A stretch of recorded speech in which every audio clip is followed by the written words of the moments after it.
સવારે ઉઠીને એક્સરસાઇઝ કરવી, આના પાછળનું કોઈ લોજિક ખરા? હા, લોજિક જરૂરી છે. કોલ્ડ ડ્રિંક્સ છે કે સોડા છે કે પી લેતા હોય કે ભાઈ આ પી લીધું એટલે આપણું હાઇડ્રેશન થઈ ગયું, તો એ યોગ્ય ખરું? કોલ્ડ ડ્રિંક્સ છે that is equal to a toilet cleaner. ઘણા લોકો એવું કહે છે કે સ્ટ્રેન્થ ટ્રેનિંગ કરવી જોઈએ અને ઘણા લોકો એવું કહે છે કે કાર્ડિયો.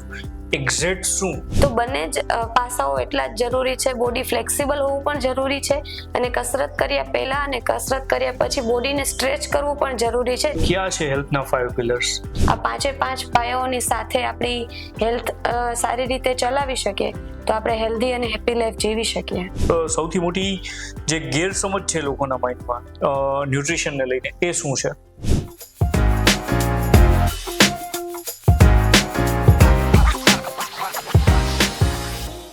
રાજ ઇનસાઇડ કોર્નરમાં આપનું હાર્દિક સ્વાગત છે. યાર, આપણે ઘણા દિવસો થયા સતત ભાગદોડના કારણે આપણી લાઈફની અંદર ધીમે ધીમે આપણી હેલ્થ પણ ડિટિરિયોરેટ થતી હોય છે. તો આવા સમયે હેલ્થને કેવી રીતે મેન્ટેન કરવી, અને ખાસ કરીને હેલ્થના 5 પિલર્સ છે કે જે આપણી હેલ્થને ખૂબ સારી બનાવે છે, તંદુરસ્ત બનાવે છે અને આપણા બધા લોકો માટે ખૂબ જરૂરી છે. ઘણા લોકો થાક, અનિદ્રા, એકલતા કે એ ઘણા બધી વસ્તુઓ, ડિપ્રેશન, ઘણી બધી વસ્તુઓના શિકાર થતા હોય છે આ બધી લાઈફસ્ટાઈલના કારણે. તો એને કેવી રીતે સુધારવી, એમાંથી કેવી રીતે બહાર નીકળવું અને તંદુરસ્ત ને હેલ્ધી લાઈફ કેવી રીતે જીવવી, એ અંગે આજે આપણને ઇન્ફોર્મેશન આપશે ન્યુટ્રિશનિસ્ટ હિરલ પટેલ. કેમ છો Hiral? Fine, thank you. Hiral, સૌથી પહેલો ક્વેશ્ચન મારો કે વાત છે કે હેલ્થના 5 પિલર્સ, તો એ ક્યાં છે હેલ્થના 5 પિલર્સ? હેલ્થના જે મૂળભૂત 5 પાયાઓ આપણે લોકો કહીએ છીએ કે જેનાથી ને આપણે લાઈફ ટાઈમ હેલ્ધી રહી શકીએ, તો સૌથી પહેલા તો એક્સરસાઇઝ, બોડીનું મૂવમેન્ટ ખૂબ જરૂરી છે. સેકન્ડ પિલર છે પાણી, વોટર. એવું કહેવાય છે કે 70% આપણું જે શરીર છે પાણીનું બનેલું છે, તો એ પાણીનું લેવલ જાળવવું ખૂબ જરૂરી છે. થર્ડ છે sleep. Basically rest and relaxation ખૂબ જરૂરી છે. ફોર્થ છે ન્યુટ્રિશન. ખોરાક અત્યારે ક્યાંક ને ક્યાંક બગડતા જાય છે, તો ખોરાક ખાવા માટે નહીં પણ પોષણ માટે જો લઈએ તો એ વધારે જરૂરી છે. અને ફિફ્થ ઇમ્પોર્ટન્ટ છે દેટ ઇઝ પોઝિટિવ માઇન્ડસેટ. આટલું બધું કર્યા પછી જો વ્યક્તિનો માઇન્ડસેટ પોઝિટિવ નથી, તો પેલું કહેવાય ને કે ટેબલ 5 પાયા પર ઊભું છે પણ એક પણ પાયો જો ટૂંકો છે તો એ ટેબલ ક્યારેય સ્થિર ના રહી શકે. એવી જ રીતે સ્વાસ્થ્ય પણ સ્થિર ના રહી શકે. માની લો કે 5 પિલરને વેલ મેન્ટેન કરવામાં આવે તો વ્યક્તિ શું હેપી, હેલ્ધી અને વેલ્ધી લાઈફ જીવી શકે ખરા? હા, ચોક્કસ. કારણ કે જ્યારે આપણે ભગવાન પાસે ક્યારેય પણ માંગવા માટે જઈએ છીએ, દર્શન માટે જઈએ છીએ, તો સૌથી પહેલા આપણે શું માંગીએ? ભગવાન પાસેથી પ્રાર્થના કરીએ કે મને અને મારા પરિવારને તંદુરસ્ત રાખજો. આપણે વેલ્થ પણ પછી માંગીએ છીએ, પૈસા પણ પછી માંગીએ છીએ. અને આયુર્વેદમાં બી આપણે કહીએ છીએ પહેલું સુખ તે જાતે નર્યા. તો જો આપણે આ 5 પાયાઓની સાથે આપણી હેલ્થ સારી રીતે ચલાવી શકીએ તો આપણે હેલ્ધી અને હેપી લાઈફ જીવી શકીએ. તો આને મેન્ટેન કેવી રીતે કરવી? એને મેન્ટેન કરવા માટેના અલગ અલગ રસ્તાઓ છે. જેમ કે સારી હેલ્થ મેન્ટેન કરવા માટે સારા લોકોનું કનેક્શન હોવું ખૂબ જરૂરી છે. ઘણી વખત આપણે એવા લોકોના એવરેજ બની જતા હોઈએ કે જેમની ખુદની હેબિટ્સ કે ખુદની હેલ્થ સારી નથી હોતી, જેના લીધે આપણે પણ આપણી હેલ્થમાં આડાવડા કંઈક ને કંઈક ચેન્જીસ થતા જોવા મળે છે. તો આપણે આપણી હેલ્થ સારી રાખવી છે તો આપણે સારી કોમ્યુનિટીનો પાર્ટ બનવું જોઈએ. વર્ષોથી આપણે સાંભળતા આવીએ છીએ કે સવારે ઉઠીને એક્સરસાઇઝ કરવી, આના પાછળનું કોઈ લોજિક ખરા? હા, લોજિક જરૂરી છે. નોર્મલી આપણા બધાનો એક માઇન્ડસેટ અત્યારે બની ગયો છે કે આખા દિવસમાં આપણે જે કાંઈ પણ કામ કરવા છે એમાંનું જે સૌથી મોટું કામ છે એ આપણે સૌથી છેલ્લે રાખીએ છીએ. અને એના માટે થઈને જ્યારે દિવસ પૂરો થવા આવે ત્યારે નાના નાના કામ થઈ ગયા હોય, પણ જે મોટું કામ છે ને એ કરતી વખતે વધારે આળસ અને વધારે થાકેલા મહેસૂસ કરીએ. અને અત્યારના સમયમાં લોકો માટે સૌથી મોટું કામ છે એ છે એક્સરસાઇઝ. તો જો એક્સરસાઇઝ છે એ જ સવારે જાગીને વ્યક્તિ પહેલું કામ કરી લે, મતલબ સૌથી મોટું કામ એનું પહેલા થઈ ગયું છે, તો બાકીના બધા કામ એક્ટિવલી કરી શકે. હેલ્થ માટે એક્સરસાઇઝ કેટલી જરૂરી છે અને કેટલી ઇફેક્ટિવ છે, અને ઓછામાં ઓછી કેટલી એક્સરસાઇઝ કરવી? ઓકે, ઓછામાં ઓછી અત્યારના સમય પ્રમાણે લોકોએ દિવસની 20 થી 30 મિનિટ બોડીને મુવમેન્ટ આપવું ખૂબ જરૂરી છે.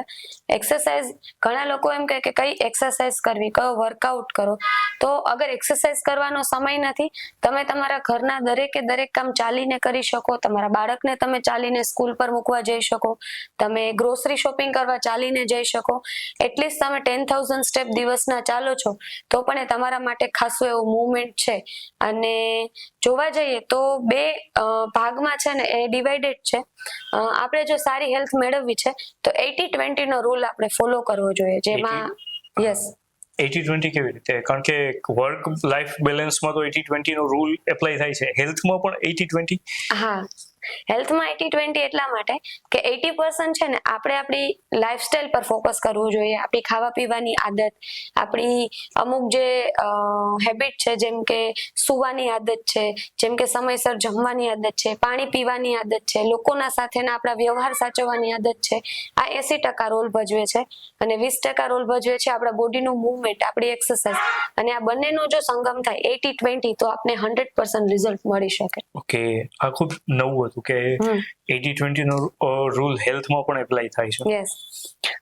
કસરત કરવાથી ને ઘણા લોકો એમ કે વજન વધારી પણ શકાય ને ઘટાડી પણ શકાય, તો શું કસરત કરવી જરૂરી નથી મારા માટે? ઘણા લોકો એવું કહેતા હોય છે, તો આ લોકોને કંઈ કહેશો તમે? યસ, કસરત કરવાથી ઓફકોર્સ વજન ઘટાડી પણ શકાય, વધારી પણ શકાય. એનું કારણ એ છે કે કસરત કરવાથી વજન ઘટતું કે વધતું નથી. કસરત કરવાથી મસલ્સ બ્રેકડાઉન થાય છે અને મસલ્સ બ્રેકડાઉન થયા પછી જે આપણે ફૂડ લઈએ છીએ એ નક્કી કરે કે એનાથી આપણું વજન ઘટે છે કે વધે છે. પણ ઓફકોર્સ આપણે જો વજન ઘટાડવું છે કે વજન વધારવું છે, આપણે કસરત કરવી બંને પણ પ્રશ્નમાં જરૂરી છે. અને ઘણા લોકો એવું કહેતા હોય કે મારું શેડ્યુલ તો સવારથી સાંજ સુધી એકદમ હેક્ટિક છે, બહુ બિઝી છું, તો એ લોકોએ પોતાના શેડ્યુલમાં એક્સરસાઇઝ કેવી રીતના સેટ કરી શકે? જેમ મેં ઓલરેડી વાત કરી કે જે કંઈ પણ કામ છે બને ત્યાં સુધી આપણે ચાલીને કરીએ. બરાબર, મારા બા એવું કહેતા કે કાંઈ પણ કામ છે ને 11 નંબરની ગાડી લઈને જવાનું અને કરવાનું.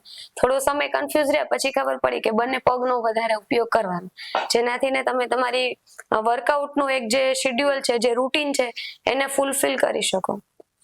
અને એક્સરસાઇઝ કરતી વખતે આપણે લોકો મતલબ નોર્મલ રીતે ઘણી વખત ભૂલો કરતા હોઈએ છીએ, તો આવી ભૂલોને ઓછી કેવી રીતે કરવી? નોર્મલી જો ભૂલો ઓછી કરવી છે તો એવું કહેવાય કે ગુરુ સાથે હોય ને તો આપણે જીવનમાં ક્યારેય ભૂલ ના કરીએ, રાઈટ? તો તમારી સાથે જો કોઈ પ્રોપર કોચ છે, તમારા કોઈ માર્ગદર્શક છે જે તમને પૂરતું માર્ગદર્શન આપી રહ્યા છે, એની મદદથી તમે ઓછી ભૂલોની સાથે અસરકારક રિઝલ્ટ મેળવી શકો. અને ફિટનેસ માટે અત્યારે બે ટ્રેન્ડ ચાલે છે કે એક તો ઘણા લોકો એવું કહે છે કે સ્ટ્રેન્થ ટ્રેનિંગ કરવી જોઈએ અને ઘણા લોકો એવું કહે છે કે કાર્ડિયો. એક્ઝેક્ટ શું?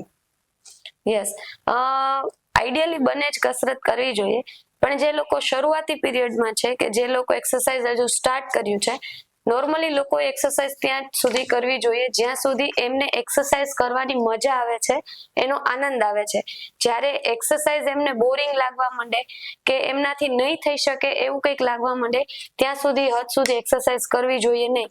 તો બિગનર્સ માટે તમે કાર્ડિયો કરી શકો, તમે બેઝિક વોક કરી શકો, તમે રનિંગ કરી શકો, જોગિંગ કરી શકો, સાયકલિંગ કરી શકો. એવા વર્કઆઉટથી શરૂ કરવું જોઈએ જે તમને કરવાની ખૂબ મજા આવે અને એ પછી એન્જોય કરવાના સ્ટેપ્સ ધીમે ધીમે તમે આગળ સ્ટ્રેન્થ વર્કઆઉટ અને વેઇટ લિફ્ટિંગની સાથે એડ ઓન કરી શકો. ઘણા લોકો ફ્લેક્સિબિલિટી અને ઘણા લોકો સ્ટ્રેચિંગ ઉપર વધારે ઇમ્પોર્ટન્સ આપતા હોય છે, તો એક્ઝેક્ટ શું સારું? ફ્લેક્સિબિલિટી માટે બોડીમાં ફ્લેક્સિબિલિટી હોય એ કે પછી સ્ટ્રેચિંગ વધારે કરી શકતા હોય? સ્ટ્રેચિંગ નોર્મલી એટલા માટે કરવામાં આવે છે કે જ્યારે વ્યક્તિ કસરત કરે છે તો કોઈ પણ એક્સરસાઇઝ કરવાની શરૂઆત પહેલા વ્યક્તિ સ્ટ્રેચિંગ કરે છે જેથી એનું બોડી રિલેક્સ થઈ જાય અને ફ્લેક્સિબિલિટી કે વ્યક્તિ કોઈ પણ સમયે કોઈ પણ કન્ડિશનમાં પોતાના શરીરને એ ધારે એટલું વાળી શકે. તો બંને જ પાસાઓ એટલા જ જરૂરી છે. બોડી ફ્લેક્સિબલ હોવું પણ જરૂરી છે અને કસરત કર્યા પહેલા અને કસરત કર્યા પછી બોડીને સ્ટ્રેચ કરવું પણ જરૂરી છે, જેનાથી ને શરીરના કોઈ પણ સ્નાયુ દિવસ દરમિયાન અકળાયેલા ના રહે. ઘણા વડીલો એવા હોય છે કે જે ઉંમર વધવાની સાથે હવે ધીમે ધીમે એમ કહેતા હોય કે 50-60 પછી પહોંચ્યા પછી એવું કે હવે અમારે એક્સરસાઇઝની શું જરૂર? એ લોકો માટે કઈ ખાસ વાત કે બે સૂચન? એના માટે તો એક ઉદાહરણ છે મારી પાસે કે કહેવાય છે કે લોઢું છે, લોઢું એ જેટલું પડ્યું રહે ને એટલું કાટ ખાય, બરાબર. અને એવી જ રીતે આપણું માણસનું શરીર પણ એવી જ રીતે છે. આપણે જો એને કંઈ કામ નહીં લઈએ એની પાસેથી, એને પડ્યું રહેવા દઈશું, એને વધારે આરામ આપશું તો એ વધારે સમસ્યાઓ ઉત્પન્ન કરશે. એટલા માટે થઈને જેમ આપણી એજ વધતી જાય છે એમ એવું કહી શકે કે આપણાથી થાય એટલું મૂવમેન્ટ કરવું જરૂરી છે. ઓકે, કારણ કે કમસે કમ વોક અથવા તો હા, વોક કરી શકે વ્યક્તિ. અત્યારે ઘણી વખત વિદેશી દોરાઓમાં પણ જવાનું થાય તો ત્યાં તો જોઈએ છે કે લોકો ડ્રાઈવ પણ કરે છે, સાયકલ પણ ચલાવે છે, ફેમિલીને પણ મેનેજ કરે છે, ઘણા લોકો વર્કિંગ પણ છે. પણ આપણે એક એવા સિનારીઓમાં ચાલીએ છીએ, સ્પેશિયલી ફિમેલ્સ પણ એવું વિચારતા હોય કે વહુ આવી ગઈ છે, દીકરી ના લગ્ન થઈ ગયા છે, દીકરો પરણી ગયો છે, તો હવે મારે નિવૃત્તિની જરૂર છે. પણ આપણે નિવૃત્તિની જરૂર છે એનો મતલબ એવો નથી કે શરીરને પણ નિવૃત્તિની જરૂર છે. શરીરને કંઈક ને કંઈક રીતે એક્ટિવ રાખવું જરૂરી છે. અને આ તો વાત થઈ માત્ર ફિઝિકલ હેલ્થની. હવે મારો એક ક્વેશ્ચન એ પણ છે કે અત્યારના જમાનામાં સોશિયલ મીડિયા ઉપરથી માંડીને બધી જગ્યાએ ઘણી બધી એવી વાતો હોય છે કે જે હેલ્ધી ન્યુટ્રિશન્સની વાત થાય છે. તો આની અંદર સૌથી મોટી જે ગેરસમજ છે લોકોના માઇન્ડમાં ન્યુટ્રિશનને લઈને, એ શું છે? ગેરસમજ લોકોના મગજમાં અત્યારે એવી છે કે આપણે કઈ પણ વસ્તુ ખાઈએ છીએ, જેમ કે ગ્રીન વેજીટેબલ્સ ખાઈએ છીએ, જેમ કે કઠોળ ખાઈએ છીએ, તો આ દરેક વસ્તુ હેલ્ધી છે એ લોકોની ગેરસમજ છે. કારણ કે અત્યારે છેલ્લા 30 વર્ષોની અંદર ફૂડમાં ડિટોરિએશન ખૂબ મોટા પાયે થઈ રહ્યું છે. મતલબ કે અત્યારે આપણે જે ખોરાક ખાઈ રહ્યા છે એ ખોરાક યોગ્યપણે કેટલો સાચો છે કે સારો છે એ આપણને ખબર નથી. આ એક બહુ મોટી ગેરસમજ છે લોકોમાં. જેમ કે વ્યક્તિને કાંઈ પણ હેલ્થ રીતે કોઈ રિઝલ્ટ લાવવું છે, કોઈ ટ્રાન્સફોર્મેશન લાવવું છે. આપણે એક ઉદાહરણ લઈએ કે વ્યક્તિને વજન ઘટાડવું છે, તો એની પહેલી પ્રાયોરિટી એવી હોય કે એવી હું કઈ હોમ રેમેડીઝ છે, મતલબ એવી કઈ મારી પાસે કિચનમાં, રસોડામાં વસ્તુઓ છે, ફક્ત એની મદદથી જ હું વજન ઘટાડી શકું. તો ઘણી વખત આપણે લોકો ખોરાક પેટ ભરવા માટે જમીએ છીએ અને શરીરને પોષણ ભરીને ખોરાક જોઈએ છે. એટલે બંનેમાં ફેર ખરા? હા, બંનેમાં ખૂબ મોટો એટલે તફાવત ટૂંકમાં છે. પેટ ભરીને ભોજન લેવું કે પોષણ ભરીને પેટ ભરવું? નોર્મલી પેટ ભરીને ભોજન લેવા કરતા પોષણ ભરીને પેટ ભરવું ખૂબ જરૂરી છે. કારણ કે આપણું શરીર ફક્ત ને ફક્ત કેલરીની ભાષા સમજે છે. એ એવું ક્યારેય નથી સમજતું કે તમે 1 રોટલી જમ્યા કે તમે 2 રોટલી જમ્યા. એ હંમેશા એવું સમજે છે કે તમે કેટલી કેલરી જમ્યા, અને એમાં જેટલી અનહેલ્ધી કેલરી હશે એટલું વહેલું આપને ફટાફટ ભૂખ લાગી જશે, અને જેટલી હેલ્ધી કેલરીઝ હશે એટલું આપણા શરીર લાંબા સમય સુધી નવો ખોરાક નહીં માંગે અને આ કેલરીનો પૂરતો ઉપયોગ કરશે. ઘણા લોકો એવા પણ હોય છે કે જે જીમ અથવા તો યોગા, એરોબિક્સ કંઈ કરતા હોય છે અને સાથે સાથે વજન ઘટાડવા ઇન્ટરમિટન્ટ ફાસ્ટિંગ કરતા હોય છે. તો એ હેલ્થ માટે સારું કે ખરાબ? નહીં, ખૂબ જ સારું છે ઇન્ટરમિટેન્ટ ફાસ્ટિંગ. પણ જેમ મેં પહેલા વાત કરી એમ કોઈ માર્ગદર્શક વગર જો આવા કોઈ, આપણે ગુજરાતીમાં કહીએ કે અખતરા કરવા જઈએ તો પછી ઘણી વખત શું થાય કે એની વધારે કિંમત આપણે ચૂકવવી પડતી હોય છે અલગ અલગ રીતે. તો અગર કોઈ કોચ છે સાથે, કોઈ માર્ગદર્શક છે, કોઈ ગાઈડ છે જે તમને ગાઈડ કરે છે, તમારા શરીરની તાસીર પ્રમાણે તમારું ઇન્ટરમિટેન્ટ ફાસ્ટિંગ તમને પ્લાન કરીને આપે છે, તો તમે એ રસ્તા ઉપર ચોક્કસ ચાલી શકો. બીજું કે આમાં વાત થઈ કે ન્યુટ્રિયન્ટ્સની, તો મેક્રોન્યુટ્રિયન્ટ્સ અને માઇક્રોન્યુટ્રિયન્ટ્સનું બેલેન્સ કેવી રીતના ખબર પડે હ્યુમન બોડીમાં?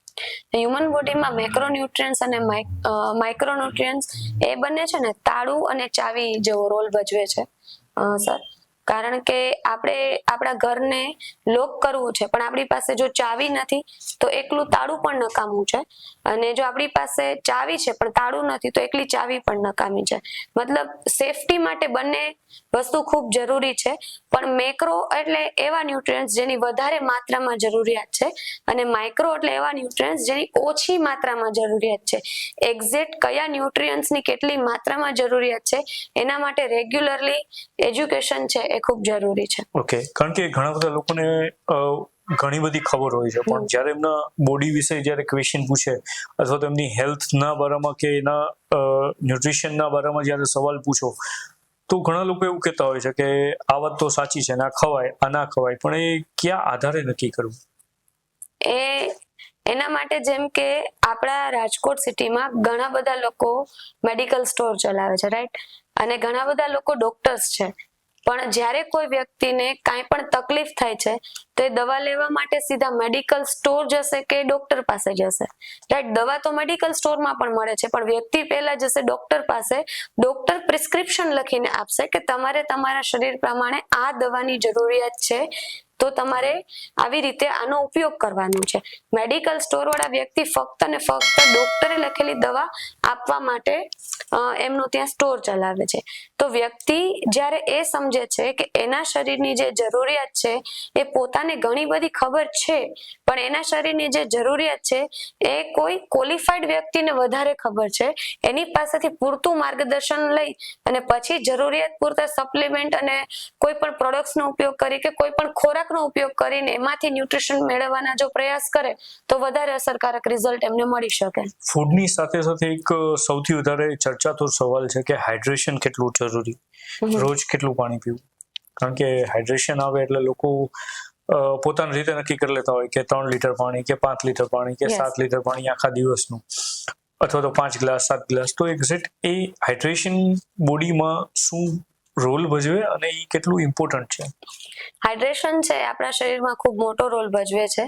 જેમ કે આ સમગ્ર વિશ્વ છે પૃથ્વી, એ આપણું માનવ શરીર જ રિપ્રેઝેન્ટ કરે છે. એટલા માટે જ પૃથ્વીનો 70% ભાગ છે એ પાણીનો બનેલો છે અને 30% ભાગ છે જેના પર જમીન છે ને આપણે લોકો વસવાટ કરીએ છીએ. એવી જ રીતે આપણું જે મનુષ્ય શરીર છે, હ્યુમન બોડી, એ પણ 70% પાણી એમાં રહેલું છે અને 30% એમાં અલગ અલગ ઓર્ગન્સ અને એ બધી વસ્તુનો સમાવેશ થઈને એક સ્ટ્રક્ચર બને છે. તો પાણી કેવી રીતે લેવું જોઈએ અને કેટલું લેવું જોઈએ એનું એજ્યુકેશન ખરેખર લોકોમાં, જેમ તમે વાત કરી, એના માટે લોકો સંપૂર્ણ જાગૃત નથી, મતલબ અર્ધ જાગૃત છે અને એના ઉપર અલગ અલગ અખતરાઓ થઈ રહ્યા છે. પણ પાણી એક વ્યક્તિએ પ્રતિ કિલો 50 ml પાણી, એટલે કે દર 20 કિલોએ 1 લીટર પાણી વ્યક્તિએ લેવું જોઈએ દિવસ દરમિયાન, એક આદર્શ વજન જાળવવા માટે અને હેલ્ધી રહેવા માટે. જેમ કે મારો વજન અત્યારે 50 કિલો છે, તો મારે દિવસ દરમિયાન મિનિમમ 2.5 લીટર પાણી લેવું જોઈએ. અને દિવસ મતલબ કે મારે 24 કલાક ગણવાની નથી, મારા જાગ્યા પછીના સમયથી લઈને મારે સૂતા પહેલાના 1 કલાક સુધીના સમય સુધીમાં મારું આ 2.5 લીટર પાણી મારે કમ્પ્લીટ કરવાનું રહે છે. ઘણા લોકો હાઇડ્રેશનની વાત આવે એટલે મોટે ભાગે કોલ્ડ ડ્રિંક્સ છે કે સોડા છે કે એના જેવું કંઈક પી લેતા હોય કે ભાઈ આ પી લીધું એટલે આપણું હાઇડ્રેશન થઈ ગયું. તો એ યોગ્ય ખરું? કારણ કે શરીરમાં પાણી પુટ ઓન કરવાનું છે, મતલબ કે પાણી પીવાનું છે.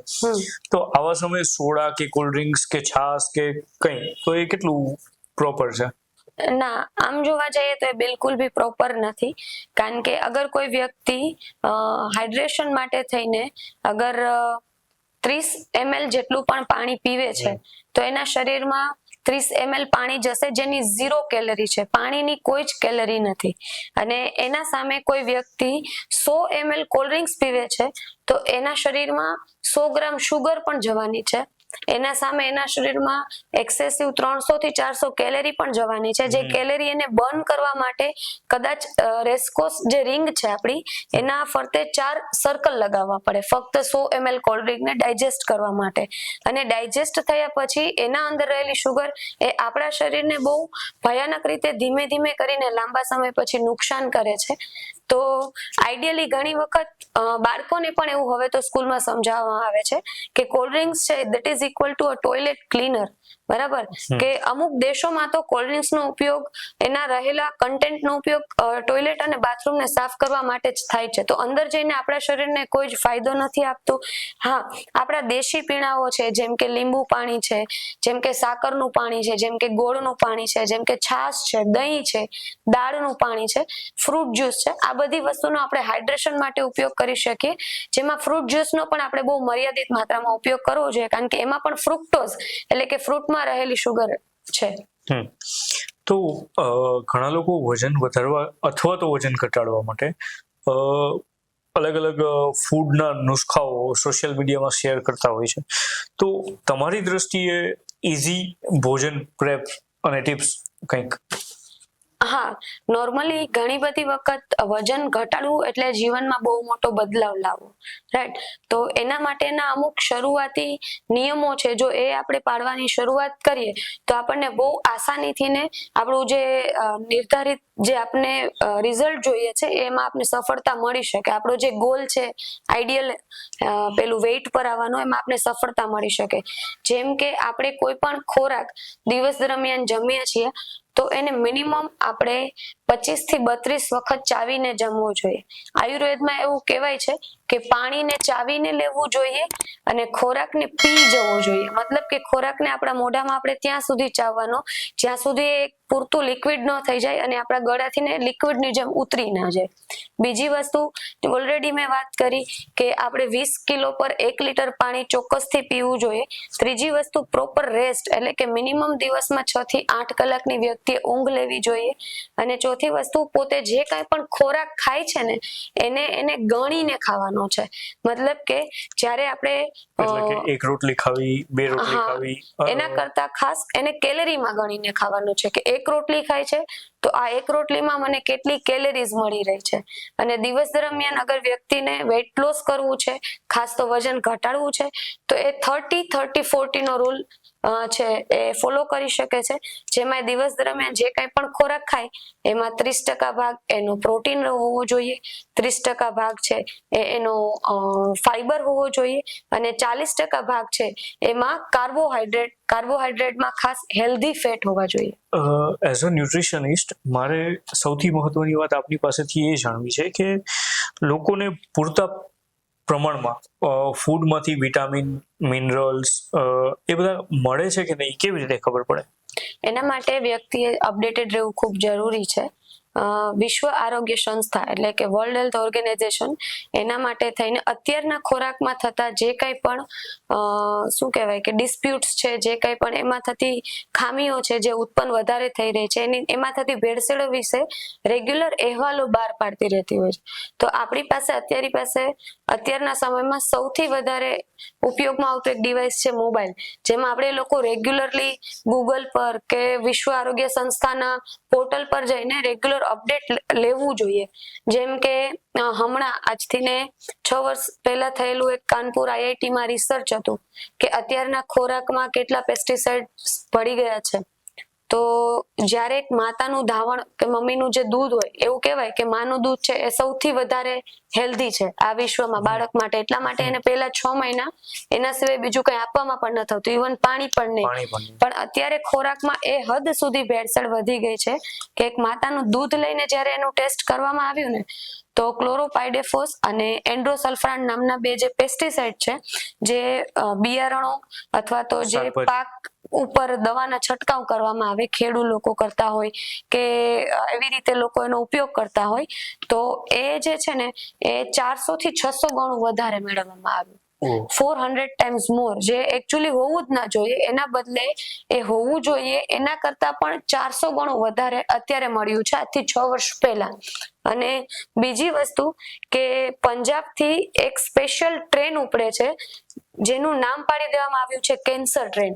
કારણ કે ત્યાં સૌથી વધારે અત્યારે કેન્સરના દર્દીઓ બની રહ્યા છે, કારણ કે પંજાબ છે એ એગ્રીકલ્ચરનું હબ માનવામાં આવે છે. ખેતી માટે ત્યાં જે પ્રદેશ છે પંજાબ પ્રદેશ, ત્યાં અત્યારે સૌથી વધારે પ્રોડક્ટિવિટી જોવા મળી રહી છે. તો ત્યાં એટલો દવાઓનો છંટકાવ વધી ગયો છે કે લોકોમાં કેન્સર જેવી ઘાતક બીમારી જે પહેલા બહુ રેરલી જોવા મળતી, અત્યારે સૌ સામાન્ય લાગી રહી છે લોકોને. દર 10 ફેમિલીમાંથી એક વ્યક્તિ આપણને કેન્સર પેશન્ટ જોવા મળે છે. તો એ કેન્સરના પેશન્ટ એટલા બધા વધી ગયા છે કે સ્પેશિયલી ત્યાંથી એક ટ્રેન ઉપડે છે ડેઈલી કેન્સર નામની, રાજસ્થાન માટે. ઓકે. પણ છેલ્લા ઘણા 5-7 વર્ષથી આ લોકો પ્રાકૃતિક ખેતી તરફ પણ વધ્યા છે, તો પ્રાકૃતિક ખેતી સર અત્યારે નીડ કરતા ફેશન વધારે બની ગયું એવું લાગે છે. કારણ કે ઘણી વખત લોકો ઓર્ગેનિક વસ્તુ ખાવા માટે જાય તો છે, પણ એને ટેસ્ટના ફોર્મમાં બેટર જોઈએ છે. ઘણી બધી વસ્તુ જેમ કે કારેલું છે એ હંમેશા ટેસ્ટમાં કડવું જ રહેશે, પણ એ હેલ્ધી ખૂબ છે. પણ લોકોને અત્યારે કારેલું પણ સ્વીટ કરીને ખાવા જોઈએ છે કે એનો ગુણધર્મ પણ મળી રહે એવી એક્સપેક્ટેશન હોય. પણ હા, એ વસ્તુ છે, પ્રાકૃતિક ખેતી તરફ લોકો વળ્યા છે, પણ હજી પણ કન્ટ્રીનો મેક્સિમમ એવો હિસ્સો છે જે અત્યારે શું કહેવાય કે કોમર્શિયલાઇઝેશનના પેલા દબાવ હેઠળ આવીને અત્યારે જે અયોગ્ય ખોરાક છે એ જ વધારે ખાઈ રહ્યા છે. અને પ્રાકૃતિક ખેતી જો વ્યક્તિ કરવા જાય છે તો કાં તો એમનો નફો ઘટે છે, કાં તો એ ખોરાક અત્યારે અફોર્ડ કરી શકે એમ નથી. ઉદાહરણ તરીકે જો આપણે હેલ્ધી ટામેટા ઘરે લાવવા છે ખાવા માટે, તો ઓર્ગેનિક રીતે પકાવેલા ટામેટા વ્યક્તિએ મિનિમમ 300 થી 400 રૂપિયા પર કેજી બાય કરીને લાવવા પડે. અને મધ્યમ વર્ગ માટે અત્યારે એવી રીતે ખોરાક લાવીને રાંધવો કે ફેમિલીને આપવો પોસિબલ જ નથી. યસ. બીજું કે આ વાત થઈ ફૂડ પ્રોડક્ટ્સ કે જે એગ્રીકલ્ચર બેઝ છે, પણ હવે જે પ્રોસેસ ફૂડ છે એમાં સૌથી વધારે સોલ્ટ અને સુગર હોય છે. તો આ કેટલું નુકસાનકારક છે? સોલ્ટ અને સુગર પ્રોસેસ ફૂડ કે નેચરલી જેવી રીતે પણ લેવામાં આવે, એક્સેસિવ માત્રામાં તો નુકસાન ખૂબ જ કરે છે. કારણ કે જ્યારે આપણે એક્સ્ટ્રા સોલ્ટી કે એક્સ્ટ્રા સ્વીટ વસ્તુ ખાવાની શરૂઆત કરીએ ત્યારે વ્યક્તિનું સૌથી પહેલા છે ને પેટ વધવાની શરૂઆત થાય. અને આપણને એવું થાય કે હમણાં ધીમે ધીમે સુખી થવા માંડીએ છીએ તો સુખી માણસની નિશાની છે કે એનું પેટ વધે. પણ એકચ્યુઅલી જોવા જઈએ તો સોલ્ટ અને સુગર છે એ 5 સફેદ ઝેર જેને કહેવાય છે, એક વિશ્વ આરોગ્ય સંસ્થાના અહેવાલ પ્રમાણે 5 વ્હાઇટ પોઈઝન જેમાં ઇન્ક્લુડ કરવામાં આવેલા હતા સુગર અને સોલ્ટને. તો એ ખરેખર ખૂબ નુકસાનકારક છે. ઘણી બધી વખત આ વસ્તુની ડોક્ટરો દ્વારા પણ પરેજી આપવામાં આવે છે અમુક કેટેગરીના પેશન્ટને. પણ જો આપણે લોકો જ ખોરાકને દવાની જેમ ખાઈએ તો ભવિષ્યમાં કદાચ દવાને ખોરાકની જેમ ના ખાવું પડે. વાહ, ખૂબ સરસ કે ભાઈ ખોરાકને દવાની જેમ ખાવાનું અને દવાને ખોરાકની જેમ ખાવાની, એવું ના થાય એટલા માટે અત્યારથી આપણે હેલ્થ ઉપર પૂરેપૂરું ફોકસ તો રાખવું જ પડશે. અને બીજું કે આપણી આ વસ્તુ થઈ કે આપણે અવોઇડ કરીએ છીએ, પણ એવી કઈ વસ્તુ છે કે જેમાં સોલ્ટ અને સુગર ઓલરેડી એડેડ હોય પણ આપણે એને ખબર ના હોય કે આ વસ્તુ આમાં છે અને એને કેવી રીતે શોધી શકાય? એના માટે લોકોએ લેબલિંગ લો વિશે એજ્યુકેટ થવું ખૂબ જરૂરી છે. કારણ કે અત્યારે આપણે છે ને હરણફાળ પરિસ્થિતિમાં છીએ. મતલબ દરેક વ્યક્તિને અત્યારે કંઈક ને કંઈક કામ કરીને નફો કમાવવો છે અને એ ક્યાંક ને ક્યાંક યોગ્ય પણ છે, કારણ કે એને પણ એના પરિવારનું પાલન પોષણ કરવું છે. પણ વાત જ્યાં સુધી પાલન પોષણની હતી ત્યાં સુધી લોકોની હેલ્થ સાથે ચેડા નહોતા થતા, એની સાથે ચીટિંગ નહોતી થતી. પણ હવે લોકોની પણ જીવન જીવવા માટેની કંઈક અલગ જ એક્સપેક્ટેશન છે, મોજ શોખ વધારે છે, જેના લીધે આપણે ઘણા બધા પ્રોસેસ ફૂડને પણ હેલ્ધી સમજીને લઈએ છીએ, પણ એની અંદર હિડન શુગર ફોર્મ રહેલા છે. ઘણા બધા પેકેટ અગર આપણને જો વાંચતા આવડે, ફૂડને આપણે વાંચીને લઈએ, લેબલ્સને વાંચીને લઈએ, તો ઘણા બધા શુગરના ફોર્મને સાયન્ટિફિક લેંગ્વેજમાં લખેલા હોય છે. નોર્મલી જો આપણે આપણી સેલ્ફને એજ્યુકેટ કરીએ એવા કોઈ કોમ્યુનિટીની સાથે જોડાઈને કે જ્યાં આવું કોઈ હેલ્થ એજ્યુકેશન પ્રોવાઈડ કરવામાં આવતું હોય તો આમાં આપણે અવેર થઈ શકીએ અને આ વસ્તુને અવોઇડ કરી શકીએ. હું તમને એક ઉદાહરણ આપવા માંગીશ. અત્યાર સુધી અમુક ખોરાકોમાં શુગર આટલા ગ્રામ એવું લખાઈને આવતું હતું. હવે એવું આવે છે ફ્રુક્ટોઝ આટલા ગ્રામ, સુક્રોઝ આટલા ગ્રામ, ગ્લુકોઝ આટલા ગ્રામ. તો આ દરેકે દરેક વસ્તુ શુગરની જ એક ફોર્મ છે અને શુગરને બતાવવા માટે આ દરેકે દરેક નામનો ઉપયોગ વ્યક્તિ કરી શકે. આવો એક નિયમ છે, પણ આ નિયમથી આપણા લોકો છે જાગૃત નથી. એટલા માટે થઈને આપણે જો લેબલિંગ લો અને રીડિંગ લેબલ આપણે સમજી શકીએ વાઇલ ગ્રોસરી શોપિંગ, તો આપણે આ વસ્તુથી ઘણી બધી હદ સુધી બચી શકીએ. મતલબ કે સીધું સુગર ને સુગર તરીકે નથી દર્શાવતું, એના અલગ અલગ નામ ઉપર એમને એઝ અ સુગર તરીકે દેખાડે. જી, આ વાત ખૂબ ધ્યાનમાં રાખવા જેવી છે. અને વજન ઘટાડવા માટે સૌથી ઈઝી અને ઇફેક્ટિવ ફૂડ એપ્રોચ શું હોઈ શકે? વજન ઘટાડવા માટે સૌથી ઈઝી અને ઇફેક્ટિવ ફૂડ એપ્રોચ પ્રોટીન છે. અને એવા દરેકે દરેક ખોરાક જેની અંદર પ્રોટીન રહેલું છે. જેમ કે આપને બધાને ખબર છે કઠોળની અંદર પ્રોટીન રહેલું છે. દરેક પ્રકારની દાળમાં પ્રોટીન રહેલું છે, પણ આપને સાથે સાથે એ પણ ખબર છે કે આ દરેક ખોરાકમાં અત્યારે પેસ્ટિસાઇડ્સ ભળી ગયા છે. ડેરી પ્રોડક્ટ્સમાં પણ પ્રોટીન રહેલું છે, પણ અત્યારે ઘણી બધી બ્રીડિંગના કારણે અથવા તો એનિમલ્સ કે ગાયો પાસેથી વધારે દૂધ લેવાના કારણે એની સાથે પણ ઘણી બધી પ્રોસેસ થતી હોય છે જે આપણને નથી ખબર. તો એ પ્રોટીન કેટલું સેફ છે એ જાણીને પછી આપણે દરેક ખોરાકના સોર્સમાંથી પ્રોટીન લઈ શકીએ. ઘણા લોકો એવું કહેતા હોય છે કે પ્રોટીનના કારણે હેલ્થ ઉપર બહુ બધા નેગેટિવ ઇફેક્ટ પડે અથવા તો પ્રોટીનના કારણે ઘણા બધા હેલ્થ રિલેટેડ પ્રોબ્લેમ્સ થાય. તો આ કેટલું સાચું? કારણ કે તમે કીધું કે પ્રોટીન જે છે એ સૌથી મહત્વની વસ્તુ છે. પ્રોટીન લેવાથી કોઈ હેલ્થ પર ઇફેક્ટ નથી થતું. બિલકુલ આ એક મિથ છે લોકોના મનમાં કે પ્રોટીન લેવાથી ને હેલ્થ પર ઇફેક્ટ થાય. ઓફકોર્સ ઇફેક્ટ થાય છે, પણ એ સારા ઇફેક્ટ થાય છે. ખાલી વાત એટલી છે કે વ્યક્તિને કેટલું પ્રોટીન લેવું જોઈએ અને કયા પ્રકારનું પ્રોટીન લેવું જોઈએ એનું ખાસું જ્ઞાન નોલેજ હોવું જરૂરી છે. આઈડિયલી વજન ઘટાડવા માટે એક વ્યક્તિને પોતાના વજનના કિલોગ્રામ દીઠ 1.5 ગ્રામ પ્રોટીન લેવું મિનિમમ જરૂરી છે. જેમ કે કોઈ વ્યક્તિનું વજન 60 કિલો છે તો એને 60 ગુણ્યા 1.5 મિનિમમ 90 ગ્રામ પ્રોટીન દિવસમાં લેવું જરૂરી છે. અને મનુષ્ય શરીર એક સમયના ખોરાકમાંથી મેક્સિમમ 30 ગ્રામ પ્રોટીનનું પાચન કરી શકે, એનું એબ્ઝોર્પ્શન કરી શકે. અને ઘણી વખત લોકો એવું ભૂલ કરી બેસે છે કે કોઈને 100 ગ્રામ પ્રોટીનની જરૂરિયાત છે તો એ 100 ગ્રામ પ્રોટીન 1 કે 2 વખતમાં એક સાથે લઈ લેવાનો પ્રયાસ કરે છે. તો એનાથી ને કોઈ આડઅસર થવાની શક્યતા રહી શકે.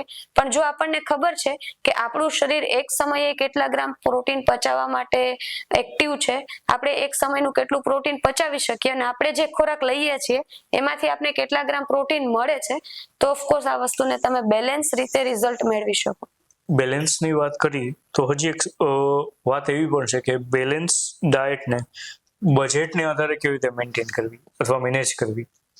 કારણ કે આજકાલ મોટાભાગના લોકોનો પ્રોબ્લેમ એ હોય છે કે ડાયટ મેનેજ કરવા જાય તો બજેટ મિસમેચ થતું હોય છે. બજેટને ધ્યાનમાં રાખીને જો ડાયટ પ્લાન કરે તો એમનું ડાયટ પૂરું પ્રોપર નથી બની શકતું. તો આ બંને વચ્ચેનો કોઈ યોગ્ય રસ્તો જે તમને ખબર હોય?